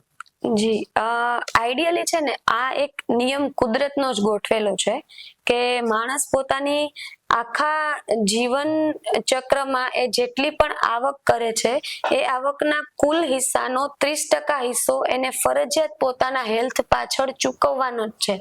તો વ્યક્તિ જો પોતાની આવકનો 30% હિસ્સો એના અને એના પરિવારના હેલ્થ માટેનું બજેટ એને નથી બનાવેલું તો સૌથી પહેલા તો એને એના બજેટને રીશેડ્યુલ કરવાની જરૂરિયાત છે. બીજું કે કોઈ વ્યક્તિ પોતાની હેલ્થ પાછળ જો એ 30% હિસ્સો અત્યારે નથી ચૂકવતા તો એ વસ્તુ બિલકુલ નક્કી છે કે બીમારી આવ્યા પછી એ 30% એને દવાખાનામાં ચૂકવવા પડશે. તો બેટર છે કે બીમાર થઈને હોસ્પિટલ જઈને ફેમિલીની અને પોતાનો સમય બગાડવાનું, પોતાનું મનોબળ નબળું પાડવાનું, ફેમિલીને ટ્રબલ આપવા કરતા આપણે આપણી હેલ્થ પાછળ એ 30% ચૂકવી અને આપણે હેલ્ધી રહી શકીએ અને ફેમિલીને પણ એની જરૂરિયાત પ્રમાણે આપણે કામ આવી શકીએ. ખૂબ સારી વાત છે કે ગમે ત્યારે તમારે હેલ્થ હોસ્પિટલમાં એ વસ્તુ ચૂકવવી એના કરતાં બેટર છે કે એને હેલ્થ પર ચૂકવવી. પણ આ વાત લોકો ધીમે ધીમે સમજી રહ્યા છે આ બાબતમાં. એટલે હવે ધીમે ધીમે જાગૃતિ પણ આવી રહી છે આ બાબતે. અને બીજી વસ્તુ કે આ વાત હતી ન્યુટ્રિશનની, પોષણની. તો પોષણની સાથોસાથ સૌથી મહત્વનું બાબત જો કોઈ હોય એ તો એ છે કે ઇન્સ્ટન્ટ ટાઈમનું જે ડાયજેસ્ટન છે, ડાયજેસ્ટિવ સિસ્ટમ છે, એની અંદર ઓવરઓલ હેલ્થમાં જે આપણા આંતરડા કહીએ એ શું રોલ ભજવે છે. કારણ કે હજી ઘણા લોકોને ખ્યાલ નથી હોતો, એ બધું કૂચુડ કરીને ખાઈ જતા હોય, પણ પછી જ્યારે પ્રોબ્લેમ થાય ત્યારે ડોક્ટર પાસે ભાગતા હોય છે. તો ઇન્સ્ટેન્ટાઇન અથવા તો કે જે કહી શકાય કે આંતરડા, એનો શું રોલ છે? આંતરડાનો છે આપણા ડાયજેશન સાથે સીધો સંબંધ છે. કારણ કે આંતરડાઓનું જે કામ છે એ આપણા ખોરાકમાં રહેલા જેટલા પણ પોષક તત્વો છે એનું એબ્ઝોર્પ્શન કરીને આપણા શરીરના જરૂરી અંગ સુધી પોષણને પહોંચાડવાનું કામ આંતરડાઓનું છે. અને એ સિવાયનો જે ખરાબ કચરો બચેલો છે એ ખરાબ કચરાને મોટા આંતરડાના માધ્યમથી ને આપણા મળદ્વાર સુધી એને પહોંચાડવાનું જે કામ છે એ આંતરડાનું છે. તો આ સમય દરમિયાન પહેલી વસ્તુ તો આપણા આંતરડાને હેલ્પની જરૂર પડે છે. ફાઈબર હેલ્પ એને સૌથી મોટી હેલ્પ કરી શકે. આપણા ફૂડમાં જો આપણે મેક્સિમમ ફાઈબરનો ઉપયોગ કરીએ તો આપણા આંતરડાઓ છે એ સમયસર ક્લીન રહી શકીએ. આપણે એક ઉદાહરણ દ્વારા જો સમજીએ તો આપણે આપણા મોઢાને ક્લીન કરવા માટે ડેઈલી બ્રશની જરૂર પડે. આપણે આપણા ઘરને સાફ કરવા માટે ડેઈલી સાવરણીની જરૂર પડે. આ બંને વસ્તુઓ ક્લીન એટલા માટે કરી શકે કારણ કે એમાં રેસા રહેલા છે, તાંતણાઓ રહેલા છે. તો એવું કોઈ હજુ સુધી સ્પેશિયલ બ્રશ બન્યું નથી સર કે જે અંદર આપણે નાખીએ ને અંદરની કોઈ સિસ્ટમને સાફ કરી દે. પણ હા, એવા રેસાદાર ખોરાક આપણે લોકો લઈ શકીએ કે જેની મદદથી આપણા આંતરડાઓ છે ને એનું કામ પણ કરતા રહે અને સાથે સાથે સાફ પણ રહે, ચોખ્ખા પણ રહે. તો જેટલા પણ ખોરાક છે જેમ કે ગ્રીન વેજીટેબલ્સ છે, જેટલા પણ રેસાદાર ખોરાક છે એ ખોરાક જો આપણે ખાઈએ, બાજરો છે રાઈટ, બાજરામાં પણ બહુ વધારે માત્રામાં ફાઈબર રહેલું છે. પછી ગ્રીન પાંદડાવાળા જેટલા પણ શાકભાજી છે એમાં ખૂબ સારી માત્રામાં ફાઈબર રહેલું છે. સલાડ જો વ્યક્તિ દિવસ દરમિયાન એક વખત ખાવાની આદત પાડે, મિનિમમ 1 બાઉલ જેટલું, તો પણ એના આંતરડા છે એ સાફ રહી શકે. આ વાત થઈ અત્યાર સુધી ન્યુટ્રિશનની. હવે જે વાત છે કે ભાઈ તમે કીધું કે ભાઈ 5 પિલર્સની અંદર એક થર્ડ મોસ્ટ ઇમ્પોર્ટન્ટ પિલર છે સ્લીપિંગ, કે સુઈ જવું. એક્ઝેક્ટ હજી ઘણા લોકો વૈજ્ઞાનિકોને બધા સર્ચ તો કરે જ છે કે ભાઈ ઊંઘ એટલે શું, અને મારે ખરેખર એ વસ્તુ જાણવી છે કે ઊંઘ એટલે શું. ઊંઘ એટલે આપણે લોકો જે સમજીએ છીએ રાજકોટ વાસીઓ 1 થી 4 એ ઊંઘ નથી. એ નહીં પણ તો વામ કુક્ષી છે કે ભાઈ 15-20 મિનિટ માટે બપોરે ભોજન લીધા પછી બોડીને થોડો રેસ્ટ મળે અને ફરી એકવાર કામ કરવા માટે રિવાઇવ થઈ જઈએ, એ વાત છે. પણ એક્ઝેક્ટ ઊંઘ એટલે શું? ઊંઘમાં જે પરિબળ જરૂરી છે એ છે રેસ્ટ એન્ડ રિલેક્સેશન. મતલબ તમારી ઊંઘમાં જો જાગ્યા પછી તમે એકદમ ફ્રેશ ફીલ કરો છો, તમે એકદમથી ને ઉર્જાવાળા મહેસૂસ કરો છો તમારી જાતને, તો તમે પ્રોપર ઊંઘ કરી એવું માનવામાં આવે છે. ક્વોલિટી ઓફ સ્લીપ છે ઘણી બધી મેટર કરે. અને જ્યારે વાત થાય છે વામકુક્ષીની, તો આયુર્વેદમાં એવું કહેવાય છે કે જમીને જો વ્યક્તિ ડાબા પડખે થોડી વાર આરામ કરે, મતલબ ડાબા પડખે સૂનાર વ્યક્તિને વામકુક્ષી કહેવામાં આવે છે. તો ડાબા પડખે કોઈ વ્યક્તિ અગર આરામ કરવાની જરૂરિયાત પણ છે તો 15 થી 20 મિનિટ ડાબા પડખે આડા પડી શકે. એમાં પણ ઘસઘસાટ ઊંઘવાનો કોઈ ઉલ્લેખ નથી. બીજી વસ્તુ, ઊંઘ છે એ નોર્મલ હ્યુમન બોડીને દિવસની મિનિમમ 6 કલાકની જરૂરિયાત છે. અને એ 6 કલાક એવી કે જે આપણે કન્સિસ્ટન્ટલી એક જ સમયે લીધેલી ઊંઘ એ હોવી જોઈએ. જેમ કે ઘણી બધી વખત લોકો ઊંઘને 2 ભાગમાં ડિવાઈડ કરે છે કે સાંજે રાત્રે 12 વાગે સૂતા, સવારે 5 વાગે જાગી ગયા, તો હજુ 1 કલાકની ઊંઘ બાકી છે તો બપોરે ફરી 1 કલાક સૂઈ ગયા. તો આવી રીતે ક્યારેય તમે તમારી ઊંઘને છે એ મર્જ કરીને એની ક્વોલિટી બેટર ના કરી શકો. મતલબ કે કટકે ઊંઘ લેવાની બદલે એક સાથે લેવી. હા, એક સાથે લેવી જરૂરી છે. અને એમાં એની ક્વોલિટી ઓફ કોર્સ મેટર કરે. ઘણા બધા લોકોને ઊંઘ છે એની ક્વોલિટી સારી નથી હોતી. જેમ કે સૂતા પછી રેગ્યુલર બેઝ પર એમને અણગમતા સપનાઓ વધારે આવે છે. એમની સ્ટ્રેસફુલ લાઈફ વધારે હોવાના કારણે એકવાર બેડમાં પડ્યા પછી પણ 1-1.5 કલાક સુધી એમને ઊંઘ નથી આવતી, ખાલી એમને બેડ પર પડ્યા રહેતા હોય છે. તો આ પણ ક્વોલિટી ઊંઘની સારી ન કહેવાય. પૂરતી ઊંઘ ના થાય કોઈને તો એની અસર હ્યુમન બ્રેઇન ઉપર અસર કરે ખરા? મતલબ કે હ્યુમન બ્રેઇન અને ઓવરઓલ હેલ્થ ઉપર અસર કરે ખરા? ચોક્કસ કરે. કારણ કે જ્યારે વ્યક્તિની ઊંઘ પૂરી નથી થતી ત્યારે સૌથી પહેલા એનું માથું ભારે હોય અને એ સ્ટ્રેસફુલ ફીલ કરે. એને દરેક નાની નાની વસ્તુમાં પણ કન્ફ્યુઝન ફીલ થાય. એ ઝડપથી કોઈ ત્વરિત નિર્ણય પર આવી ના શકે. એની જે ડિસિઝન મેકિંગ પાવર છે એ ધીમે ધીમે ઘટવા માંડે. એન્ઝાઇટી યસ એન્ઝાયટી પણ કહી શકીએ. અને ધીમે ધીમે ઘણા લોકોનું ડાયજેશન પણ એનાથી ઇફેક્ટ થાય, કારણ કે આપણું જે હ્યુમન બોડી છે એની પોતાની એક બાયોલોજીકલ ક્લોક છે, એક જૈવિક ઘડિયાળ છે. અને આપણું શરીર છે, આપણે ખરેખર ખૂબ લકી છીએ, કારણ કે આપણા શરીરને આખા દિવસ દરમિયાન કામ કરવામાં જે કંઈ પણ તકલીફ થઈ છે, જે કંઈ પણ નુકસાન થયું છે, એ કોઈ પણ કમ્પ્લેન કર્યા વગર રાતના અમુક સમયના હિસ્સામાં જાતે રિપેર કરી લે છે, ઓટો રિપેર મોડમાં જતું રહે છે. અને એ સમયમાં જો આપણે આપણા શરીરને આરામ નથી આપતા તો એ પાર્ટ્સના રિપેરિંગ બાકી રહી જાય છે. અને એમાં સૌથી પહેલું આવે છે એ છે ડાયજેશન, કારણ કે સૂતા પછી સૌથી પહેલું જો રિપેરિંગનું કામ થતું હોય ને તો ડાયજેશન ઉપર કામ થતું હોય. આપણી જે આંતરડાઓ છે આ બધી વસ્તુ ઉપર કામ કરવાનું શરૂ થાય આપણા શરીર દ્વારા, બરાબર. અને જો એ સિસ્ટમને સમય અત્યારે નથી મળી શકતો, કારણ કે અત્યારે લોકોની એક આદત બની ગઈ છે રાતના 12 વાગ્યા સુધી, 1 વાગ્યા સુધી, 2 વાગ્યા સુધી જાગવાની, મચોડ કરવાની, હા, મોબાઈલ પર રહેવાની, રીલ્સ જોવાની, રાઈટ. એવા કામ પર સમય લોકો બગાડે છે, ઊંઘને કોમ્પ્રોમાઇઝ કરે છે, જે એકચ્યુઅલી જરૂરી નથી, નીડફુલ નથી, કે અર્જન્ટ નથી, કે ઇમ્પોર્ટન્ટ નથી. સૌથી વધુ ખરાબ અસર શેની થાય, આલ્કોહોલ કે અપૂરતી અને અધૂરી ઊંઘ? બંનેની થઈ શકે. આઈડિયલી સૌથી વધારે નુકસાનકારક શું? ઇક્વલી કોઈ પણ વ્યસન છે એનું સૌથી વધારે નુકસાન છે. ઊંઘને આપણે સુધારી શકીએ, પણ જે કોઈ પણ વ્યસન છે એને સુધારતા થોડો સમય લાગે, તો વધારે અસર છે એ આલ્કોહોલની આપણે કહી શકીએ. બીજું, અત્યારે મેં એવું સાંભળ્યું છે કે મોર્નિંગ રૂટીન્સની જેમ નાઇટ રૂટીન્સ પણ હોય છે.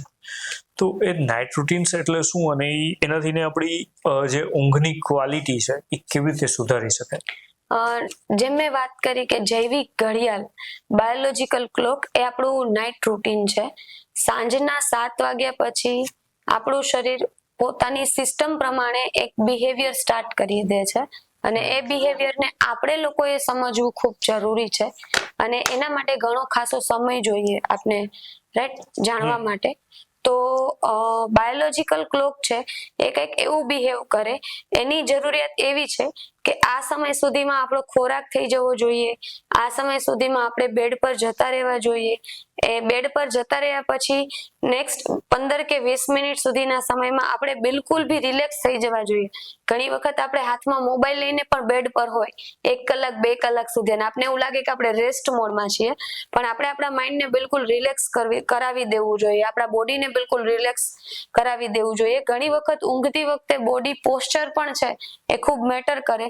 લોકોને ઘણી બધી અલગ અલગ પોસ્ચરમાં સુવાની આદત હોય, ઘણા બધા લોકોને અમુક પોસ્ચર ખૂબ કમ્ફર્ટેબલ હોય સુવા માટે, તો એના ઉપર પણ વ્યક્તિને સ્ટડી કરવું ખૂબ જરૂરી છે.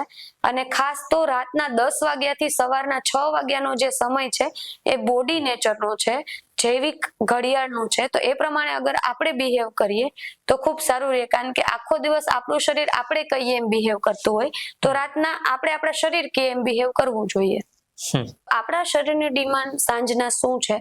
સાંજે નોર્મલી એવું આપણું પાચનની એક સિસ્ટમ એવી છે કે સૂર્યોદયની સાથે જાગે છે અને સૂર્યાસ્તની સાથે સાથે એ પણ અસ્ત થવા માંડે છે.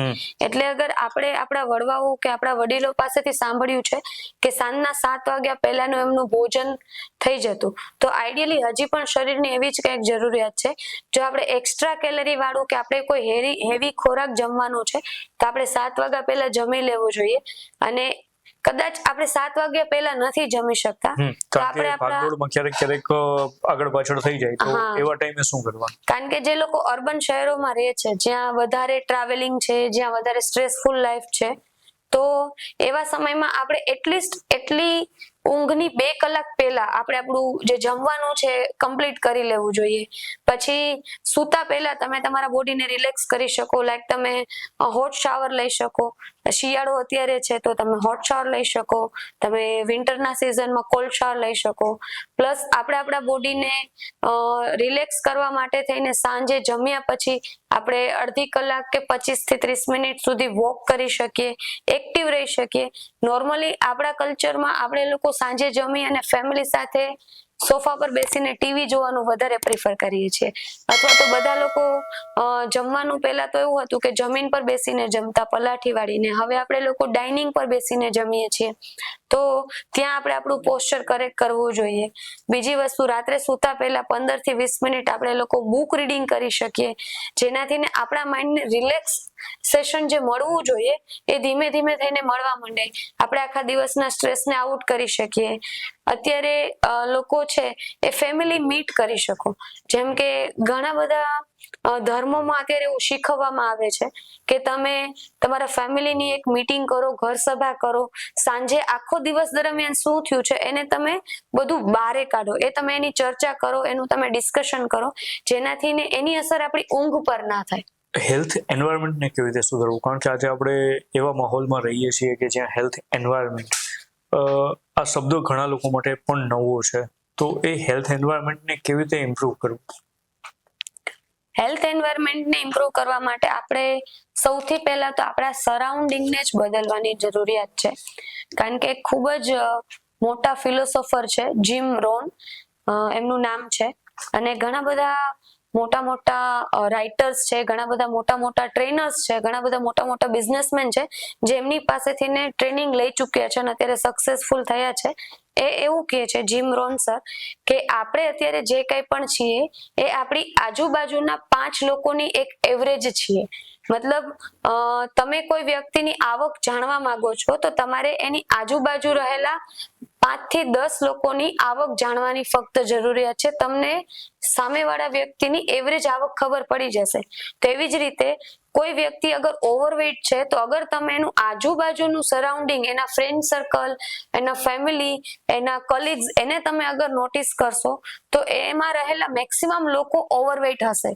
એની હેલ્થ સારી નહીં હોય, એની હેબિટ્સ સારી નહીં હોય, એ સમયસર જમતા નહીં હોય, એ સમયસર ઊંઘતા નહીં હોય. તો અગર કોઈ વ્યક્તિને પોતાની હેલ્થ સારી કરવી છે તો સૌથી પહેલા એને એનું આજુબાજુનું સરાઉન્ડિંગ છે એને અપડેટ કરવાની જરૂરિયાત છે, યા તો બદલવાની જરૂરિયાત છે.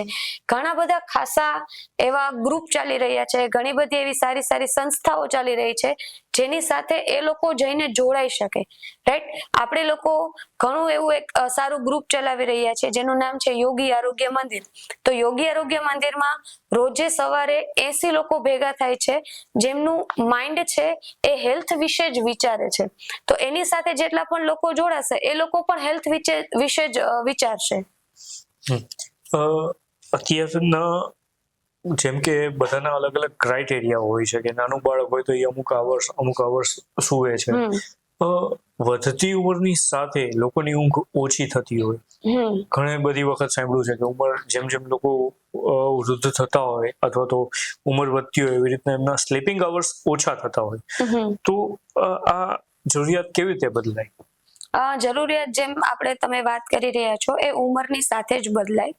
જેમ કે કોઈ નવજાત બાળક છે, મતલબ કે જન્મથી લઈને 30 દિવસ સુધીનું બાળક છે, એની ઊંઘ આઈડિયલી 18 થી 20 કલાકની હોય છે.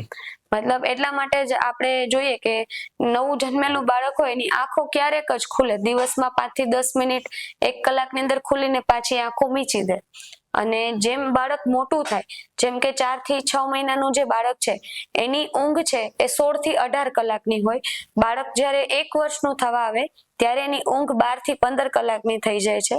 કોઈ પ્રેગ્નેન્ટ મહિલા છે, કોઈ પ્રેગ્નેન્ટ સ્ત્રી છે, એની ઊંઘ પણ આઈડિયલી 10 થી 12 કલાકની હોવી જોઈએ. બાળક જેમ વધતું જાય એની ઉંમરની સાથે 8 થી 10 વર્ષનું જે બાળક છે એની 10 થી 12 કલાકની ઊંઘ થવી ખૂબ જરૂરી છે. બીજું, જ્યારે આપણે એડલ્ટ કેટેગરીમાં આવીએ છીએ, કિશોરાવસ્થામાં આવીએ છીએ, ત્યારે આપણી ઊંઘ છે એ 6 થી 8 કલાકની ઇનફ છે. સ્પેશિયલી એક્ટિવ વ્યક્તિ કોઈ છે, જેમ કે કોઈ વ્યક્તિ કોઈ કેરિયરની સાથે જોડાયેલું છે કે 25 વર્ષથી વધારે છે, એમના માટે 6 કલાકની ઊંઘ પૂરતી છે. એવા કોઈ ફૂડ પ્રોડક્ટ્સ ખરી કે જે ઊંઘની ગોળી સિવાય કે જે ખાવાથી કે પીવાથી હેલ્થની ક્વોલિટી સુધરે? કારણ કે અમુક લોકો તો એવા પણ હોય કે જે ચા પીને પણ સૂઈ જાય, તો એની કેવી અસર પડે હ્યુમન બોડી ઉપર? ખાસ તો ચા પીવાથી લોકોને ઊંઘ આવી શકે. ઘણા લોકોને ચા પીવાથી ઊંઘ ઉડી જાય. એમાં વાંક ચાનો નથી, પણ ચાની અંદર જે તત્વ રહેલું છે કેફીન, રાઈટ, એના લીધે લોકો છે એની ઊંઘ ઉડી જતી હોય ને ઘણા બધા લોકોને કેફીનના કારણે ઊંઘ આવે. તો એની અંદર જે રહેલું તત્વ છે ઇફેક્ટ કરે. કેફીન વ્યક્તિને આઈડિયલી અમુક કેટેગરીની નીડ છે, પણ આપણે ચાનો ઉપયોગ લોકોમાં એટલો વધારે થઈ ગયો છે કે એ એક્સેસ માત્રામાં લોકો લઈ રહ્યા છે, જેના લીધે એની ઊંઘ છે એના પર અસર કરે, સાથે સાથે ડાયજેશન પણ એના પર પણ ચા છે ખાસી અસર કરી શકે. લાંબો સમય સુધી જે લોકોને દિવસ દરમિયાન વધારે પડતી ચા પીવાની આદત હોય એમને એસિડિટી અને ગેસની સમસ્યાઓ વધારે થઈ શકે છે. એવા કયા પદાર્થ, મતલબ કે ફૂડ પ્રોડક્ટ્સ કે જે ખાવાથી આપણી ઊંઘ સુધરે, મતલબ કે ઊંઘ ઝડપથી આવે? ઘણા લોકો કહેતા હોય કે હળદરવાળું દૂધ, ઘણા કહેતા હોય ગરમ દૂધ, ઘણા કે ઠંડુ દૂધ. એક્ઝેક્ટ શું એના જેવું કંઈ? ઓકે, ઊંઘ સારી આવવા માટે એવો કોઈ સ્પેસિફિક ખોરાક નથી કે જે લેવો જોઈએ જેનાથી ઊંઘ સારી આવે. હા, ઘણા બધા લોકોને એવી એક સ્પેસિફિક હેબિટ હોય છે, જેમ કે તમે દૂધની વાત કરી તો ઘણા લોકોની એક એવી આદત હોય છે કે દૂધ પીધા પછી જ એમને ઊંઘ આવે. તો એ ખાસ કરીને એમની માનસિકતા એક એવી બંધાઈ ગયેલી હોય કે દૂધ પીશે તો જ એમને ઊંઘ આવશે. ક્યારેક એમને ઊંઘ આવતી હશે ને જો એમને દૂધ નહીં પીધું હોય તો એમને ઊંઘ નહીં આવે, એમની ઊંઘ ઉડી જશે. પણ હા, સ્પેસિફિક ખોરાક ખાવાની જરૂરિયાત નથી. ખાલી પૂરતા ન્યુટ્રિશન વાળો ખોરાક જો વ્યક્તિ દિવસ દરમિયાન લે છે તો એની ઊંઘની ક્વોલિટી એ નેચરલી ધીમે ધીમે સમયાંતરે સુધરતી જાય. હા, એની એક સમય મર્યાદા છે કે શરીરને કોઈ પણ વસ્તુની એક નિયમ બનતા 21 દિવસ થાય અને એ નિયમને આદત બનતા 90 દિવસ લાગે. એટલે કોઈ પણ પર્ટિક્યુલર સારી આદત જો તમે 90 દિવસ સુધી કન્ટિન્યુ કરી રહ્યા છો તો 91th ડે જે એમનો છે 91મો દિવસ, ત્યારે એ ઊંઘની ક્વોલિટીમાં ખૂબ મોટો બદલાવ જોઈ શકશે. બીજું કે સ્લીપ ડિસઓર્ડર, જ્યારે વાત ઊંઘની જ થાય છે ત્યારે બે વસ્તુમાં ઘણા બધા લોકોને, ઇવન મને પણ અમુક વસ્તુઓ નથી આઈડિયા કે સ્લીપ ડિસઓર્ડર અને ઇન્સોમિનિયા બે વચ્ચે શું ફેર? સ્લીપ ડિસઓર્ડર અને ઇન્સોમેનિયા વચ્ચે આમ જોવા જઈએ તો બહુ પતલી એવી લાઈન છે, એનો ડિફરન્સ ખૂબ મોટો છે, પણ લોકોને સમજવા ફેર બહુ વધારે થઈ રહ્યો છે. સ્લીપ ડિસઓર્ડર જે છે ને એ ઇનિશિયલ સ્ટેજ છે વ્યક્તિને ઇન્સોમેનિયા તરફ લઈ જવા માટે, રાઈટ? કારણ કે સ્લીપ ડિસઓર્ડરમાં ઘણી બધી વસ્તુ આપણે કન્સિડર કરી શકીએ, જેમ કે મેં આની પહેલા પણ હમણાં વાત કરી કે બેડ પર લાંબા થયા પછી 1-1.5 કલાક સુધી વ્યક્તિને ઊંઘ ના આવતી હોય.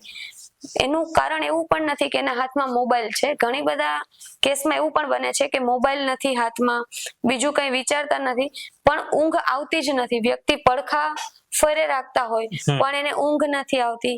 બીજી વસ્તુ એવી હોઈ શકે કે એના હાથ પગમાં સખત કળતર રહેતી હોય. એનું એક કારણ એ છે કે વ્યક્તિ દિવસ દરમિયાન પૂરતા વિટામિન ના લેતા હોય. ખાસ કરીને વિટામિન બી કોમ્પ્લેક્સ છે, જેમાં B12 સૌથી વધારે વેલ નોન વિટામિન છે, ખાસો ફેમસ વિટામિન છે, બરાબર? તો આ વિટામિન્સ જો એની ઉણપ હોય શરીરમાં તો હાથ પગમાં કળતર રહે અને કળતર છે એ રાત્રે ઊંઘ ન આવવા દે. બીજી વસ્તુ, સ્ટ્રેસફુલ અગર વાતાવરણ છે, સ્ટ્રેસફુલ એન્વાયરમેન્ટ છે, વધારે પડતું ટેન્શન લેવાની જો કોઈ વ્યક્તિની પ્રવૃત્તિ છે તો પણ એની ઊંઘની ક્વોલિટી છે અસર કરી શકે. આવા કેસમાં જે વ્યક્તિ ઓવર થિંકિંગ કરે છે એમને રાત્રે બનાવ બનવા જોઈએ એવા અણગમતા સપનાઓ વધારે આવી શકે. અડધી રાત્રે એમની નીંદર જાગી જાય. ઘણી વખત તમે પણ તમારા નાનપણમાં ફીલ કર્યું હશે કે તમે ક્યાંકથી પડ્યા છો અને તમે જેવા પડીને આમ જાગો તો તમને એવું થાય કે આ તો એક સપનું હતું, તમે રિયલમાં ફીલ કર્યું કે તમે ક્યાંકથી પડ્યા. તો આ વસ્તુ એક ઓવર થિંકિંગનો પણ પ્રભાવ હોઈ શકે. આના સિવાય હજી એક વસ્તુ અત્યારે ખૂબ જ ચર્ચામાં છે કે મેન્ટલ હેલ્થ અને ફિઝિકલ હેલ્થ એકબીજાને અસર કરે, અને ઘણા લોકો કહે છે કે ફિઝિકલ હેલ્થ અથવા તો મેન્ટલ હેલ્થ ફિઝિકલ હેલ્થને અફેક્ટ નથી કરતી. આ બંને વચ્ચે એક્ઝેક્ટ સાચું શું? મેન્ટલ હેલ્થ છે એ ફિઝિકલ હેલ્થને ઓફકોર્સ ખૂબ મોટા પાયે ઇફેક્ટ કરે છે. આમ તમે જોવા જાઓ તો બંને એકબીજાના પૂરક કહેવાય છે, કારણ કે આપણે જો આપણા શરીરને સારું રાખવું છે તો આપણું માનસિક સ્વાસ્થ્ય પણ એટલું સારું હોવું ખૂબ જરૂરી છે. તો જ્યારે આપણે આપણા હેલ્થ ઉપર કામ કરી રહ્યા છીએ તો આપણે ઓવરઓલ વેલનેસ પર કામ કરવું જોઈએ. ફક્ત ફિઝિકલ હેલ્થ નહીં પણ શરીરને સારું રાખવા માટે, ફિઝિકલ હેલ્થ સારું રાખવા માટે આપણને મેન્ટલ હેલ્થની પણ મદદની જરૂર પડે છે, આપને સોશિયલ હેલ્થની પણ મદદની જરૂર પડે છે, આપને સ્પિરિચ્યુઅલ હેલ્થની પણ હેલ્પની જરૂર પડશે અને આપને ઇમોશનલ હેલ્થની પણ જરૂર પડશે. તો આ દરેક વસ્તુ ફિઝિકલ હેલ્થ સાથે ઇક્વલી કનેક્ટેડ છે. ઓકે, એક નવો શબ્દ છે સ્પિરિચ્યુઅલ હેલ્થ. આ Yes. શું છે? સ્પિરિચ્યુઅલ હેલ્થ મતલબ કે આપણે આપણી અંદર રહેલા જે કંઈ પણ ક્વેશ્ચન્સ છે, જે કંઈ પણ આપણી જીવનમાં પ્રશ્ન આવે છે, એનું સોલ્યુશન જો આપણને ખુદને જ ગોતવા માટે આવડે છે, એનું સોલ્યુશન આપણે ખુદ જ કાઢવા માટે આવડે છે, તો આપણે સ્પિરિચ્યુઅલી હેલ્ધી છીએ એવું કહેવામાં આવે. ઉદાહરણ તરીકે આપણને કોઈ પણ એવા મેજર પ્રશ્ન છે જેમાં બિઝનેસને લગતા છે કે ફેમિલીને લગતા છે કે રિલેશનશિપને લગતા છે, એની સામે આપણે ક્યારેય પણ વીક પડી જઈએ કે નબળા પડી જઈએ તો મતલબ આપણે સ્પિરિચ્યુઅલી હજુ એટલા હેલ્ધી નથી. અને પહેલાના સમયમાં આપણે હસી કાઢીએ ઘણી વખત કે આપણા દાદીમાને તો 1 કલાક લાગે પૂજા કરવા માટે, એમને ભગવાન સાથે શું વાતો કરતા હશે, ડિરેક્ટલી મળવા જતા હશે, આવું અમે વાત કરતા. પણ જ્યારે સમજવા માંડ્યા કે આપણને સ્પિરિચ્યુઅલિટીની શેના માટે જરૂરિયાત છે, તો જ્યારે આપણે સ્પિરિચ્યુઅલિટી સાથે કનેક્ટ થઈએ ત્યારે આપણા મનથી એકદમ હળવા ફીલ થઈ શકીએ, આપણે આપણા સ્ટ્રેસને ઓછો કરી શકીએ, આપણે આપણા ઓવર થિંકિંગને ઓછું કરી શકીએ, આપણે જે કંઈ પણ પ્રોબ્લેમ્સ છે એનું સોલ્યુશન ખુદ કાઢવા માટે આપણે ખુદ સ્ટ્રોંગ બની શકીએ, આપણે આપણા પોતાના પર જ ડિપેન્ડન્ટ બની શકીએ, નહીં કે કોઈ બીજા ઉપર. સ્પિરિચ્યુઅલ હેલ્થ આપણે આટલી હેલ્પ કરી શકે. ક્રિટિકલ સિચ્યુએશનમાં માઇન્ડફુલનેસ કેવી રીતના હેલ્પફુલ થાય? માઇન્ડફુલનેસ પહેલા તો હેલ્પફુલ ઘણી બધી થાય, પણ એને સમજવી ખૂબ જરૂરી છે. અત્યારે રીલના જમાનામાં રિયલ વસ્તુ લોકોને અત્યારે સમજતા નથી. માઇન્ડફુલનેસ છે એ રિયલ વસ્તુ છે, એ ખાલી જોવાથી ખબર નહીં પડે, એને આપણે ખુદ જ્યારે ફીલ કરશું ત્યારે આપણે જ્યારે કોઈ પણ મોટી પ્રોબ્લેમ એકદમ સામાન્ય લાગવા માંડે ને ત્યારે આપણને ખબર પડી જાય કે આપણે એ કેટેગરીમાં આવી ગયા છે.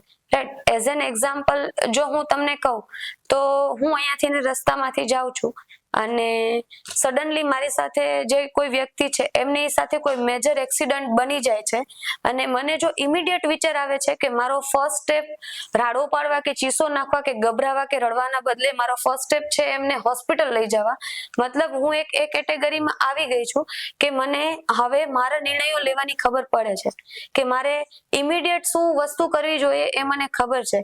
અને જ્યારે નોર્મલી આપણે લોકો જોઈએ છે કે જે વ્યક્તિ સ્ટ્રેસફુલ એન્વાયરમેન્ટમાં છે, જે વ્યક્તિ માઇન્ડફુલ નથી, એ આવા કોઈ કન્ડિશનમાં ગભરાવાનું કે ઓવર રિએક્ટ કરવાનું કે રડવાનું કે આવી બધી વસ્તુ એના ફર્સ્ટ રિએક્શન આવે છે. માઇન્ડફુલનેસની સાથે સાથે ઘણી વખત એવું કહેવાય છે કે વ્યક્તિમાં હેલ્ધી સેલ્ફ કેર હોવી જોઈએ. તો એ હેલ્ધી સેલ્ફ કેર એટલે શું અને કેવી રીતે ડેવલપ કરાય? હેલ્ધી સેલ્ફ કેર ડેવલપ કરવા માટેનો સૌથી મોટો ઉપાય છે કે દરેક જીવનના પાસાઓ સામે આપણે આપણી પોતાની હેલ્થને ફર્સ્ટ નંબર પર રાખવી. રાઈટ. ઘણી વખત માતા પિતા તરીકે હું એક માતા છું, મારે 2 બાળકો છે, તો ઘણી વખત અત્યારના મધર્સને અમે લોકો જોઈએ છે કે સૌથી પહેલી પ્રાયોરિટી એના બાળકોને આપે છે. પણ જો તમે સૌથી પહેલી પ્રાયોરિટી તમારા બાળકોને આપતા હોય તો એવા કેસમાં પણ તમારે તમારી હેલ્થનું સૌથી પહેલા ધ્યાન રાખવું જરૂરી છે, કારણ કે તમે ખુદ જો સ્વસ્થ હશો તો તમે તમારા બાળકોને છે એ હેલ્ધી રાખી શકશો. આપણે જ્યારે ફ્લાઇટમાં ટ્રાવેલ કરીએ છીએ પ્લેનમાં, તો આપણે ઇન્સ્ટ્રક્શન જ્યારે સાંભળતા હોય ત્યારે એર હોસ્ટેસ દ્વારા પણ આપણને સમજાવવામાં આવે છે કે ટ્રાવેલિંગ દરમિયાન જો કાંઈ પણ સમસ્યા આવે અને તમારે ઓક્સિજન માસ્ક લગાવવાનો વારો આવે તો સૌથી પહેલા તમારે તમારું ખુદનું માસ્ક લગાવવાનું છે અને પછી બીજા કોઈનું માસ્ક તમારે લગાવવા માટે મદદ કરવાની છે. જો આપણી હેલ્થને ફર્સ્ટ પ્રાયોરિટી આપવાની શરૂઆત કરશું, અને એ આદત પાડવી છે ને ખૂબ જ અઘરી છે, કારણ કે ખાસ કરીને મહિલાઓને જ્યારે પોતાની સેલ્ફ કેરની વાત આવે ને ત્યારે મહિલાઓને ગિલ્ટી ફીલ કરાવવામાં આવે છે. આવું અત્યારે આપણે એકંદરે જોઈ રહ્યા છે કે લોકો એવી અલગ એને કમેન્ટ કરે છે કે ભાઈ પોતાના ઘરનું ધ્યાન રાખતી નથી અને જીમમાં જાય છે કે પોતાના બાળકોના ટિફિનનું જોતા નથી અને સવારમાં વોકિંગ કરવા નીકળી જાય છે. પણ એ વસ્તુ જો એને અલગ પાસાથી જોવામાં આવે તો એ વોકિંગ કરવા જાય છે એટલા માટે સ્વસ્થ રહી શકે છે ને એટલા માટે આખા દિવસ દરમિયાન એના બાળકની કેર કરી શકે. તો જ્યારે આપણે આપણા હેલ્થને પહેલા નંબર પર રાખવાની શરૂઆત કરીએ ત્યારથી સેલ્ફ કેરની શરૂઆત થઈ જાય છે. અને ઘણા લોકો અત્યારે આજે માઇન્ડફુલનેસ અને રીલ અને રિયલ ના જમાનામાં બર્નઆઉટ થઈ જતા હોય છે. એમ કોઈને પણ પૂછો તો કે અરે યાર કામ કરવાનો મૂડ નથી, થાકી ગયા છે, અથવા અધરવાઇઝ એના માટે વર્ડ યુઝ થાય બર્નઆઉટ. તો આજે બર્નઆઉટ છે એ કેવી રીતે ખબર પડે અને એ કેવી રીતે ઓળખી શકાય કે ભાઈ જે તે વ્યક્તિ બર્નઆઉટ ફેઝમાં છે તો એને બહાર કેવી રીતે કાઢવું અથવા તો એને કેવી રીતે પોતાની જાતે બહાર નીકળવું? કોઈ વ્યક્તિ બર્નઆઉટ જે ફેઝ તમે કહો છો એ ફેઝમાં અગર છે તો સૌથી પહેલા તો એને અરીસામાં જોઈને એક પોતાની જાતને પ્રશ્ન પૂછવાની જરૂરિયાત છે કે હું જે જીવન અત્યારે જીવી રહ્યો છું એમાં મને કઈ બદલાવની જરૂરિયાત શું ખરેખર છે? અને જો એનો જવાબ હા આવે તો એને ઇમિડિયેટ એવા કોઈ સંગઠનની સાથે જોડાવી જવું જોઈએ કે જ્યાં ખુશ કેવી રીતે રહેવું, ખુશનુમા માહોલ હોય, જ્યાં જઈને એના જીવનની દરેકે દરેક સમસ્યાઓ એ પર્ટિક્યુલર 20 કે 30 મિનિટ માટે પણ જો ભૂલી શકતા હોય તો એ ફેઝમાંથી વ્યક્તિ ઇઝીલી બહાર આવી શકે છે. કારણ કે આપણે ગુજરાતીમાં એવી કહેવત છે કે એકથી ભલા બે, બરાબર? તો કોઈ પણ કામ એકલા કરવું, ખાસ કરીને પોતાની અંદર કઈ બદલાવ લાવવો છે તો એકલા કરવું બિલકુલ બી પોસિબલ નથી. અને ટીમ વર્ક જો થાય છે તો એ આપણે વધારે સારી રીતે એમાં રિઝલ્ટ મેળવી શકીએ. પર્ટિક્યુલર બર્નઆઉટ મતલબ કે ઘણી બધી વખત મતલબ મારું જે ઓપિનિયન છે એ પ્રમાણે એ ફેઝ એવો છે કે વ્યક્તિનું કેવું કે ઉંદરડું ગળ્યા જેવી પરિસ્થિતિ સાપની હોય કે એને કાઢી પણ ના શકે અને ગળી પણ ના શકે. મતલબ વ્યક્તિ એક એવી કન્ડિશનમાં છે કે કન્ડિશનમાંથી એને બહાર નીકળવાનો કોઈ રસ્તો પણ નથી દેખાતો અને એ કન્ડિશનમાં જીવાતું પણ નથી. આઈડિયલી પોતાના લીધેલા પાસ્ટના અમુક એવા નિર્ણયો હોય, પોતાની હેલ્થ સાથે એને એવી કોઈ રમત કરેલી હોય જેના લીધે અત્યારે એની હેલ્થમાં ખુદ હેપી ના હોય, એના ફિઝિકલ હેલ્થ સાથે ખુદ ખુશ ના હોય, એને કંઈક ને કંઈક સમસ્યા હોય, એની સાથે સાથે એના લોકો સાથે સંબંધો પણ વારંવાર બગડી જતા હોય, વારંવાર લોકો સાથે ઝઘડો થઈ જાય છે, વારંવાર ચીડિયાપણું આવી જાય છે, પોતાનો ગુસ્સો પોતે મેનેજ નથી કરી શકતા, પોતાના ઇમોશન્સ પોતે મેનેજ નથી કરી શકતા, ખબર નથી કઈ સિચ્યુએશનમાં રડવું જોઈએ, કઈ સિચ્યુએશનમાં હસવું જોઈએ, એવી કન્ડિશનમાં પણ જો વ્યક્તિ કન્ફ્યુઝન મોડમાં છે તો એ કન્ડિશનને આપણે આ એક પર્ટિક્યુલર જે પોઝિશન છે એ આપી શકીએ, ધેટ ઇઝ બર્નઆઉટ. આની સાથે સાથે જેમ તમે કીધું બર્નઆઉટની અંદર તમે એક વાત એવી પણ કરી કે વ્યક્તિ સોશિયલી ડિસ્કનેક્ટ થાય છે. તો આજના જમાનામાં કોઈ વ્યક્તિને સોશિયલી કનેક્ટ કેવી રીતે કરી શકાય પાછું, કે કમ્યુનિટી સપોર્ટ છે કે કંઈ? હા, અત્યારે એક એવો સમય આવી ગયો છે જ્યાં વ્યક્તિ પોતાના દિલની વાત અજાણ્યા લોકો સાથે કહેવાનું વધારે પસંદ કરે છે. જેમ કે સોશિયલ મીડિયા પ્લેટફોર્મ પર ઇન્સ્ટાગ્રામ છે, ફેસબુક છે કે અલગ અલગ ચેટ ગ્રુપ્સ છે જેમાં પોતાના ફિલિંગ શેર કરતા હોતા હોય. પણ આવી કન્ડિશનમાં સોશિયલાઇઝેશન જો સારું કરવું છે, આપણી સોશિયલ હેલ્થ આપણે સારી કરવી છે, તો આપણે એવા લોકો સાથે જે ખરેખર આપણા મિત્ર વર્તુળ છે, જે ખરેખર આપણે એમની સાથે મળીને કોઈ પણ પ્રકારના એક્સપેક્ટેશન વગર આપણે એમની સાથે કોઈ વાત શેર કરી શકીએ. જો તમે એવા કોઈ સંગઠન સાથે કે એવા કોઈ ગ્રુપ સાથે જોડાયેલા છો તો તમે તમારું જે સોશિયલ હેલ્થ છે એને તમે બેટર કરી શકો છો. એનું એક રીઝન એ પણ છે કે અત્યારે સમય એવો થયો છે કે આપણે મનની વાત છે અંદર રાખીએ છીએ અને એના લીધે આપણે ખોરાક પણ એટલો જ વધારે અનહેલ્ધી ખાવા લાગ્યા છીએ જે આપણે સમજી નથી શકતા. જેમ કે સ્ટ્રેસ હોય કે એવી કોઈ તકલીફ વાળી વાત છે, લેડીઝ જે કોઈને કહી નથી શકતા, ફિમેલ, તો એમને સ્વીટ અને ચોકલેટ્સ ખાવાની વધારે આદત પડી જાય અને એને પણ નથી ખબર કે વધારે માત્રામાં ખાય છે, આટલી એને ન ખાવી જોઈએ, જે એના ક્યાંક ને ક્યાંક હેલ્થ પર અસર કરે. અને એવી રીતે પુરુષો જો આવી કોઈ કન્ડિશનમાં આવે જે કોઈને કહી નથી શકતા તો ત્યારે એ સ્મોકિંગનો સહારો લે, ડ્રિંકિંગનો સહારો લે, આલ્કોહોલનો સહારો લે અથવા તો સ્પાઇસી ફૂડની વધારે હેલ્પ લે અને એના કારણે પણ એની હેલ્થ બગડે છે. તો અગર આપણે સોશિયલાઇઝેશન નથી કરતા તો આપણી હેલ્થને આવી રીતે પણ આપણે નુકસાન પહોંચાડી રહ્યા છીએ. આજના સમયમાં હજી એક સવાલ લોકોને એવું પણ છે કે જે લોકો ઇન્ટ્રોવર્ટ છે એ લોકો સાથે મિનિંગફુલ ફ્રેન્ડશિપ કે ઇવન વર્કિંગ રિલેશન પણ મેન્ટેન નથી કરી શકતા, તો આવા લોકો માટે કોઈ ટિપ્સ? હા, ખાસ તો આપણે છે ને બિલીવ કરવાની સ્ટાર્ટ કરવું જોઈએ લોકોમાં.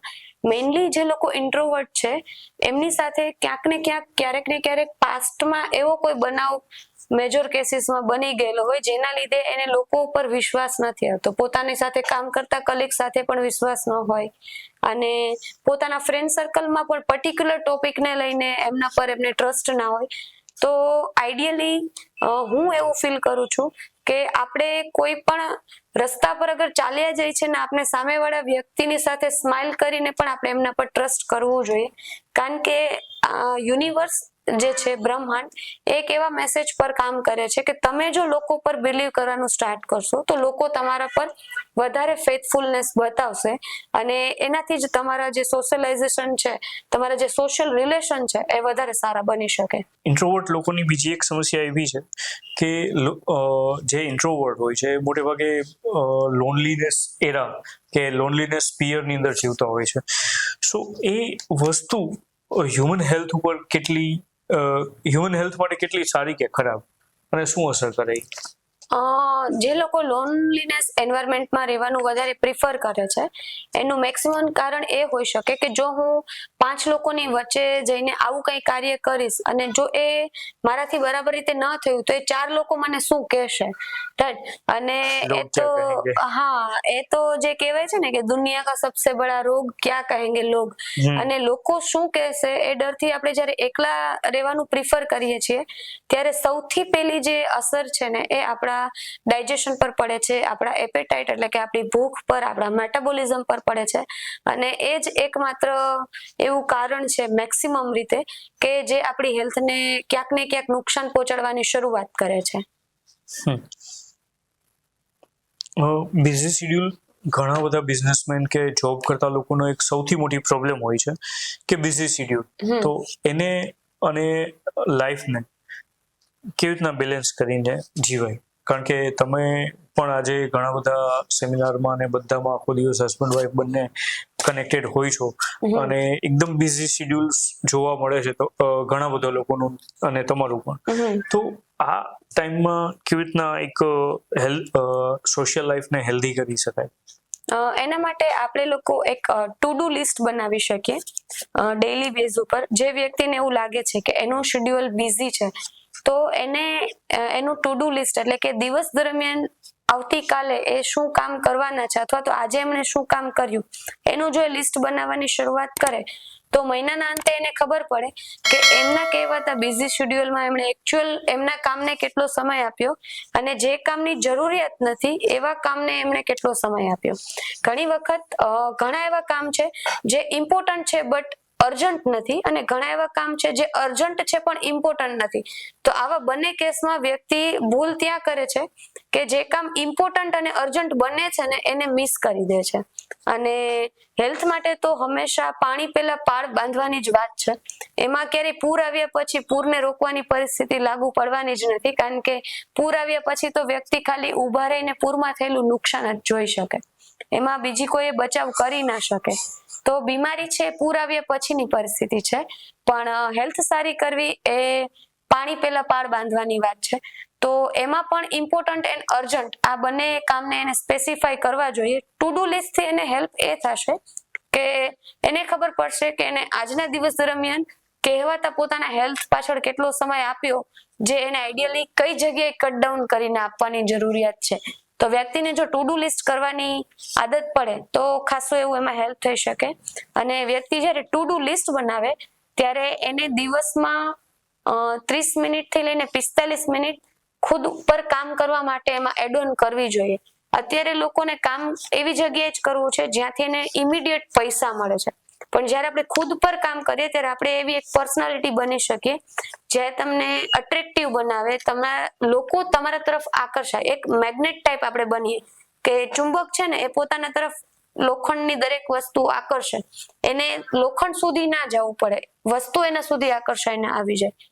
તો અગર આપણે ખુદ પર કામ કરવા માટે દિવસની જો 45 મિનિટ ફાળવીએ, જેમાં એક્સરસાઇઝ છે, જેમાં હેલ્થ માટે ખાવા પીવાના નિયમો છે, જેમાં વાંચન છે, જેમાં મેડિટેશન છે, પ્લસ એ સિવાય આપણે 30 થી 35 મિનિટ ફેમિલી ટાઈમ આપીએ કે જેમની સાથે રહીને આપણે બધા જ ટેન્શન ભૂલાઈ જાય અને ફેમિલીનું એક એવું એન્વાયરમેન્ટ ક્રિએટ કરીએ જેમાં કલેશ ના હોય, કંકાસ ના હોય અને સારી વાતો હોય, તો ઓફકોર્સ આપણી સોશિયલ હેલ્થ આપણે સારી કરી શકીએ.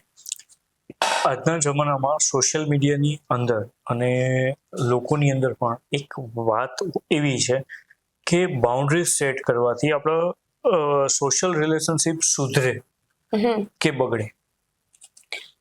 બાઉન્ડ્રીઝ છે એ આપણે રિયલ લાઈફમાં ઓફકોર્સ સેટ કરવી જોઈએ, પણ રિયલ લાઈફ માટે બાઉન્ડ્રીઝ છે એ મારા મત મુજબ રિયલ લાઈફ માટે કોઈ પણ રિલેશનની બાઉન્ડ્રી હોતી નથી, પણ એક ડિગ્નિટી હોય છે, એની એક મર્યાદા હોય છે જે દરેક વ્યક્તિએ જાળવવી ખૂબ જરૂરી છે. પણ ઇમોશન્સની કોઈ બાઉન્ડ્રી હોતી નથી. અગર વ્યક્તિ પોતાના ઇમોશન્સને સારી રીતે એક્સપ્રેસ કરે છે, બીજાના ઇમોશન્સને સારી રીતે સમજે છે, તો એની સોશિયલ હેલ્થને સારી રીતે મેન્ટેન કરી શકે. Thank you doctor.